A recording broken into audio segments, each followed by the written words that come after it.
तो चलिए आज हम लोग जो है मिडवाइफरी की क्लास जो है उसको कंटिन्यू करते हैं। इसमें जो है कुछ क्वेश्चन जो है हम लोग किए हुए थे और कुछ क्वेश्चन जो है इसमें बाकी है।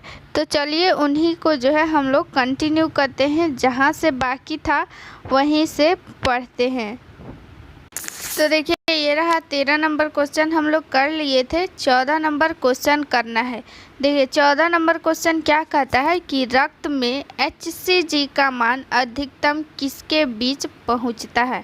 यानी कि रक्त में जो HCG होता है, HCG इसका फुल फॉर्म आप लोग कमेंट कीजिए। पिछले क्लास में आप लोगों को इसका फुल फॉर्म बताए थे, तो आप लोग इसका कमेंट में बताइए आंसर क्या होगा।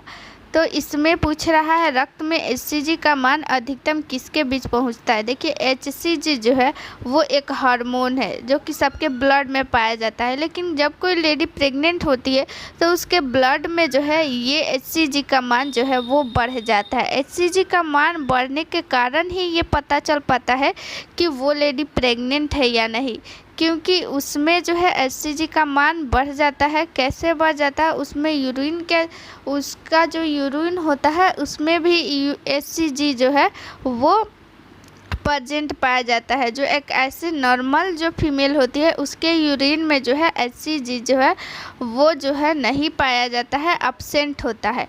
लेकिन जो प्रेग्नेंट होती है उनकी जो है यूरिन में भी जो है HCG की मात्रा पाया जाता है। क्यों पाया जाता है, क्योंकि जब कोई लेडी प्रेग्नेंट होती है तो उसमें जो है प्लेसेंटा का निर्माण होने लगता है। तो उसी प्लेसेंटा के माध्यम से जो है वो HCG का वो हार्मोन स्रावित होने लगता है और यही जो है यूरिन के माध्यम से बाहर निकलने लगता है, जिससे जी एक परीक्षण किया जाता है, किट के माध्यम से परीक्षण किया जाता है। तो ये जो दो लाइनें बनती है वो HCG के उपस्थिति के कारण ही ये लाइनें बनती है और इसी से पता चल पाता है कि वो लेडी प्रेग्नेंट है, अगर वो दो लाइनें बन जाता है उस किट के अंदर तो। ठीक है, तो वही पूछ रहा है कि HCG का मान जो है अधिकतम जो है कब पहुंच रहा है। तो गर्भावस्था के 10 से 30 दिन के बीच, 60 से 70 दिन के बीच, 4 से 6 महीना के बीच, 4 से 5 दिन के बीच। तो इसका राइट आंसर हो जाएगा ऑप्शन नंबर बी, 60 से 70 दिन के बीच जो है वो अधिकतम जो है इसका सबसे ज़्यादा मान जो है हो जाता है HCG का मान 60 से 70 दिन। यानी कि क्या, मान लीजिए आप लोग 2 मंथ अप्रॉक्स में आप लोग मान सकते हैं कि 2 मंथ के बाद जो है HCG का मान जो है वो सबसे अधिकतम होता है। देखिए 15 नंबर क्वेश्चन क्या कहता है, निम्न में कौन गर्भावस्था का उच्च रक्तचाप विकार है। देखिए रक्तचाप मतलब क्या, रक्तचाप यहाँ मतलब ये हुआ ब्लड प्रेशर, यानी कि इसको जो है शॉर्टकट में BP भी कहते हैं रक्तचाप को। कहीं कहीं जो है वो रक्त दाब भी लिखता है, तो इसको आप लोग याद रखिए। एक्लेम्सिया इसका ऑप्शन नंबर फर्स्ट है कि एक्लेम्सिया में विकार ये जो है BP बढ़ जाता है, या फिर प्लेसेंटिया प्रीविया में, या फिर हाइपरमेसेसिया ग्रेविडर में, या अस्थानिक गर्भावस्था में। तो इसका आप लोग कमेंट में आंसर दीजिए क्या होगा। कमेंट में पहले आप लोग आंसर दे दीजिए, उसके बाद से इसका आंसर देखिए। Option number A, option number A क्या हो जाएगा, वो इसका राइट आंसर हो जाएगा। देखिए अगर बात करें कि 2 तरह का ये होता है, एक होता है एक्लेम्सिया और एक होता है प्री एक्लेम्सिया। एक्लेम्सिया किसे कहते हैं और प्री एक्लेम्सिया किसे कहते हैं। देखिए प्री एक्लेम्सिया और एक्लेम्सिया दोनों में ही BP बढ़ जाता है, लेकिन BP के साथ साथ उसमें जो है कुछ और कंडीशन आ जाते हैं जिसको जो है एक्लेम्सिया कहते हैं। प्री एक्लेम्सिया में केवल BP हाई हो जाता है, ठीक है, लेकिन BP हाई के साथ साथ उसमें उसके पैर में सूजन आ जाता है, या फिर जो है उसके यूरिन में जो है प्रोटीन की मात्रा बढ़ जाती है। इन्हीं सब जो कारण को मिलाकर वो एक्लेम्सिया का, इसको एक्लेम्सिया के रूप में रख लेंगे, उसको एक्लेम्सिया के कैटेगरी में रखेंगे। लेकिन सिर्फ और सिर्फ BP बढ़ता है, सिर्फ और सिर्फ BP हाई होता है, तो वो जो है एक्लेम्सिया का लक्षण, प्री एक्लेम्सिया का लक्षण है। देखिए 16 नंबर क्वेश्चन पढ़िए। 16 नंबर क्वेश्चन क्या कहता है, गर्भावस्था के दौरान निम्न में से कौन सा हार्मोन जो है अति वृद्धि हो जाती है, उस हार्मोन की बहुत ज़्यादा वृद्धि हो जाती है और स्तन की नलिकाओं के प्रसार के लिए जिम्मेदार है। एस्ट्रोजन, प्रोजेस्टेरोन, HCG या फिर टेस्टोस्टेरोन। तो इसका देखिए आप लोग ऑप्शन के हिसाब से जाइएगा तो टेस्टोस्टेरोन तो ऐसे ही ऑप्शन से कट जाएगा, क्योंकि जो है ये फीमेल में नहीं पाया जाता है जबकि ये मेल में पाया जाता है। बचा HCG और फिर प्रोजेस्टेरोन और एस्ट्रोजन। तो HCG के बारे में आप लोगों को बताएं कि HCG क्यों होता है, किसके लिए होता है, और फिर बचा दो ऑप्शन एस्ट्रोजन और प्रोजेस्टेरोन। तो इसका राइट आंसर होने वाला है एस्ट्रोजन। एस्ट्रोजन के माध्यम से जो है जो भी कोई लेडी प्रेग्नेंट होती है तो ब्रेस्ट का जो है वो आकार बढ़ जाता है, तो इसका सिर्फ और सिर्फ कारण है एक एस्ट्रोजन का जो है हार्मोन एक का स्रावित होना, अधिक स्रावित होना। स्रावित तो एक फीमेल में होती है, फीमेल में भी होती है जो प्रेग्नेंट नहीं होती है, लेकिन गर्भावस्था के दौरान जो है इसका जो है कुछ ज़्यादा ही स्राव होने लगता है, जिसके कारण से जो है स्तन में कुछ ज़्यादा ही जो है वो वृद्धि होने लगता है। अगला क्वेश्चन देखते हैं 17 नंबर क्वेश्चन क्या कहता है।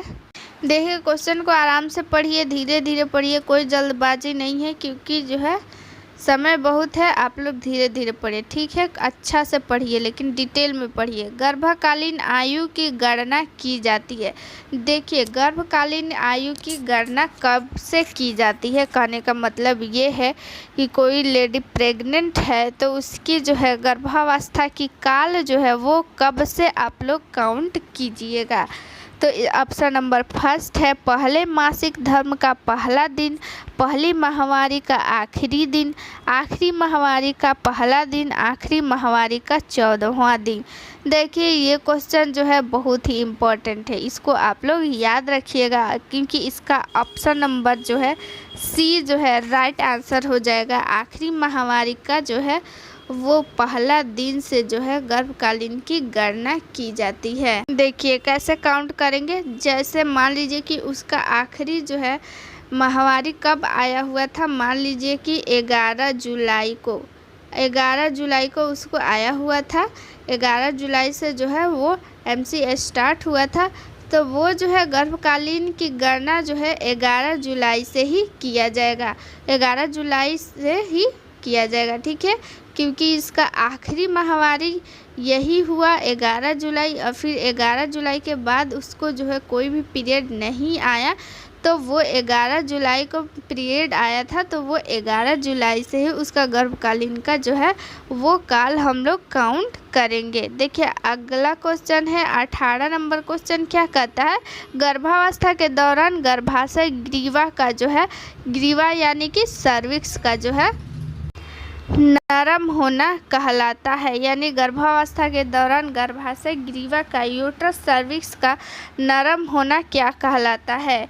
जैमियर लक्षण, ओसिंडर लक्षण, की गुडेल लक्षण या फिर हैंगर लक्षण। इसका राइट आंसर क्या होगा, इसका राइट आंसर हो जाएगा गुडेल लक्षण, यानी कि गर्भावस्था के दौरान गर्भाशय का जो सर्विक्स है वो जो है नरम हो जाती है यानी मुलायम हो जाती है, तो उसको क्या बोलेंगे, उसको गुडेल साइन बोलेंगे, गुडेल लक्षण बोलेंगे, ठीक है। इस क्वेश्चन को आप लोग नोट कर लीजिए, याद कर लीजिए, बहुत ही इम्पोर्टेंट है। ना जाने कितना जो है ये बार क्वेश्चन पूछा हुआ है, एग्ज़ाम में पूछता है, ठीक है। जब कोई लेडी प्रेग्नेंट होती है तो उसकी यूट्रस का सर्विक्स जो है वो सॉफ्ट हो जाता है, तो सॉफ्ट हो जाता है तो ये एक जो है प्रेग्नेंट लेडी का जो है वो एक साइन है। एक चीज़ और आप लोग याद रखिएगा, लाइटनिंग, ये क्वेश्चन पूछता है कि लाइटनिंग आखिर, और एक होता है क्विकनिंग। लाइटनिंग और क्विकनिंग इसको इंग्लिश में भी यही बोलते हैं, हिंदी में भी यही रहता है, ठीक है। हिंदी में यही, इसी को लाइटनिंग लिख देगा ऐसे, इसी को, और फिर इंग्लिश को भी ऐसे ही, इसका हिंदी इंग्लिश एक ही रहता है।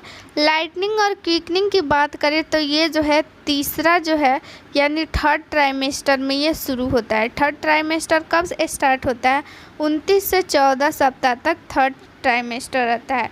अगर फर्स्ट ट्राइमेस्टर की बात करें, ट्राइमेस्टर मतलब तिमाही, यानी पहला तिमाही हो गया, पहला तिमाही और फिर जो है दूसरा तिमाही और तीसरा तिमाही। टोटल जो है कितने तिमाही होते हैं? 3 तिमाही होते हैं, यानी कि 3 ट्राइमेस्टर होता है। पहला तिमाही आप लोग याद रखिएगा कब से कब को बोलेंगे, 0 से 12 सप्ताह तक जो है वो पहला तिमाही चलता है। और दूसरा तिमाही कब चलता है? 13 से 28 सप्ताह तक ये रहता है। और फिर तीसरा तिमाही कब बोलेंगे? 29 से 40 सप्ताह तक जो है वो तीसरा तिमाही। इसको याद रखिएगा, ये पूछ देगा कि जो है दूसरा तिमाही कब से कब तक स्टार्ट रहता है, तो 13 से 28 सप्ताह तक ये जो है दूसरा तिमाही स्टार्ट रहता है। तो ये जो है लाइटनिंग और क्विकनिंग की बात करें तो लाइटनिंग और क्विकनिंग कब स्टार्ट होता है ये आप लोग बताइए। अभी बताए हुए तो आप लोग कमेंट में बताइए कि क्या होगा। तो देखिए ये जो है तीसरी तिमाही में स्टार्ट होता है लाइटनिंग और क्विकनिंग। तो लाइटनिंग कब स्टार्ट होता है? तीसरी तिमाही कब से कब तक रहेगा? 29 से 40 सप्ताह तक।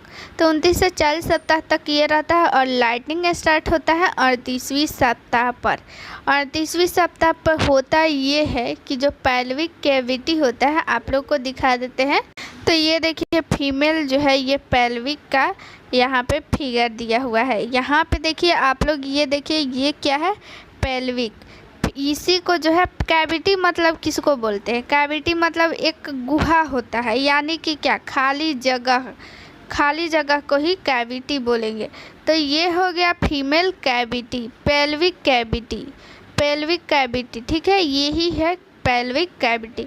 तो पेल्विक कैविटी में जो है ये नीचे सरक जाता है। जब भ्रूण नीचे सरक जाता है तो यूट्रस भी नीचे आ जाता है उसके साथ साथ। जब यूट्रस में ही बच्चा रहता है तो जब जो है भ्रूण वो नीचे आएगा तो यूट्रस भी नीचे आने लगता है, तो नीचे आ जाता है, यानी कि पेल्विक में आ जाता है, पेल्विक कैविटी में आ जाता है। तो जो भी फीमेल प्रेग्नेंट रहती है तो उसको सांस लेने में आसानी लगने लगती है। जब तक यूट्रस में रहता है बच्चा ग्रोथ करता है, सांस लेने में तकलीफ होती है। तो जो है 38वीं सप्ताह में जो बच्चा जो है नीचे सरक कर फीमेल जो है पेल्विक कैविटी में आ जाता है, तो यूट्रस भी नीचे आ जाता है, जिससे जो है फीमेल को, जो प्रेग्नेंट फीमेल होती है उसको आसानी से सांस लेने में आसानी होने लगती है, उसको लाइटनिंग यानी हल्का महसूस होने लगता है। तो इसके नाम में ही छिपा हुआ है। तो ऐसे हम लोग याद रखेंगे कि उसको लाइटनिंग यानी हल्का महसूस होने लगेगा कब? जब बच्चा जो है वो पेल्विक में आ जाएगा, पेल्विक कैविटी में आ जाएगा, तो यूट्रस भी उसके साथ में आ जाता है, तो जिससे फीमेल को जो है सांस लेने में आसानी होने लगती है, यानी लाइटनिंग हल्का महसूस होने लगता है।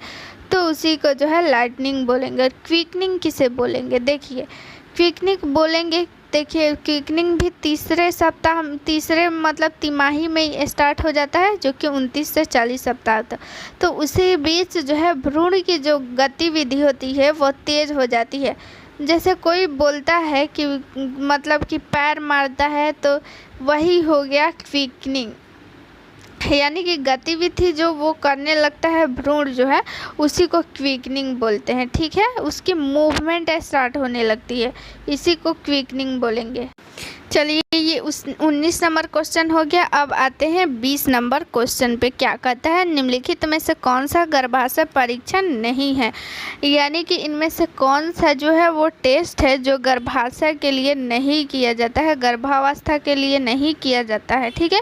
एलिजा परीक्षण, बेनेडिक्ट परीक्षण, रेडियो इम्यूनेसे परीक्षण और फिर क्लोरे इम्यूनेसे परीक्षण। तो इसमें से आप लोग राइट आंसर बताइए कि क्या होने वाला है।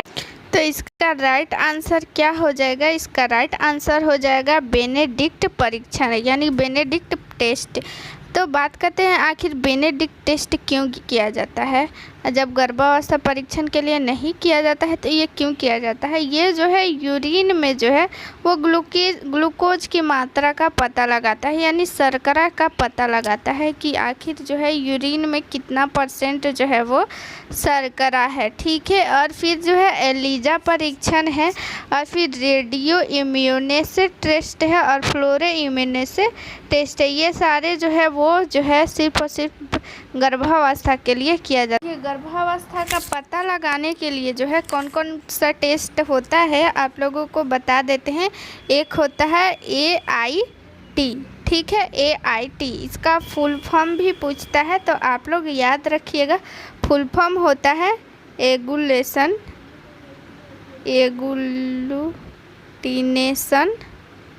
एगुलूटिनेशन इनहेबिटेशन टेस्ट। ठीक है, इसका फुल फॉर्म आप लोग याद रखिएगा, एगुलूटिनेशन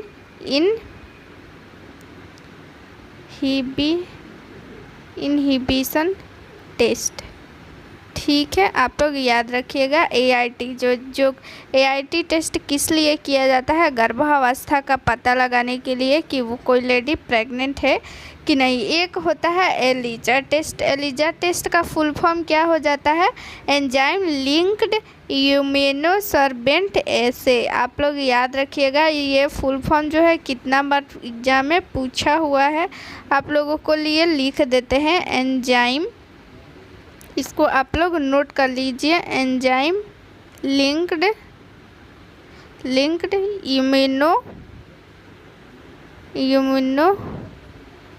इम्यूनोसॉर्बेंट और फिर ऐसे। इसको आप लोग वीडियो को पॉज करके लिख लीजिए और तब तक हम इसको मिटा देते हैं। और फिर इसका एक ऐसे। ठीक है, यह है ए। इसका एलिजा का फुल फॉर्म क्या हो गया आप लोगों का? एंजाइम लिंक्ड इम्यूनोसॉर्बेंट एसे। ठीक है, एक होता है RIA रेडियो इम्यूनो एसे। इसका फुल फॉर्म क्या हो जाएगा? रेडियो इम्यूनो और फिर हो जाएगा ऐसे। ये भी जो है प्रेगनेंसी का पता लगाया जाता है इससे। एक होता है DAT तो देखिए इसका फुल फॉर्म होता है डायरेक्ट एगुलेशन टेस्ट। ये जो है कैसा होता है डायरेक्ट एगुलेशन टेस्ट? ये सबको पता होता है, ठीक है, क्योंकि इसमें जो है HCG का इसी में जो है मात्रा का पता लगाया जाता है। ठीक है, एक होता है